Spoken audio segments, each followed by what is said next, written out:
ప్రపంచ నలుమూలలా సంగీత ప్రేమికుల మనసుల్లో ప్రత్యేక స్థానం సంపాదించుకున్న మ్యూజిక్ మాస్టర్ ఏఆర్ రెహమాన్ తన సంగీత ప్రయోగాలతో ఎప్పటికప్పుడు అందరినీ ఆశ్చర్యపరుస్తూనే ఉన్నారు.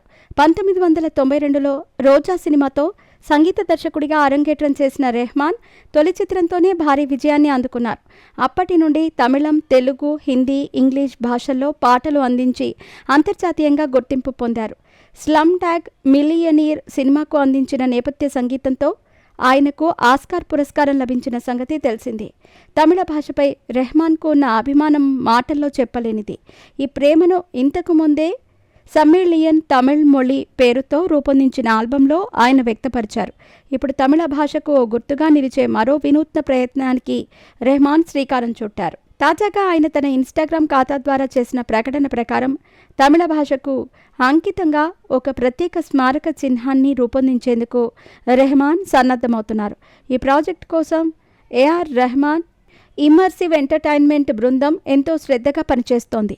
త్వరలోనే ఈ స్మారక చిహ్నం రూపుదిద్దుకుంటుందని, దీనికి సంబంధించిన మరిన్ని వివరాలు కూడా త్వరలోనే వెల్లడి కానున్నాయని ఏఆర్ రెహమాన్ వెల్లడించారు. తమిళ భాష గొప్పతనాన్ని ప్రపంచానికి తెలియజేయాలనే సంకల్పంతో రెహమాన్ చేస్తున్న ఈ ప్రయత్నం సంగీత ప్రపంచానికే కాదు, తమిళ భాషాభిమానులకు కూడా గర్వకారణం కావటం ఖాయం.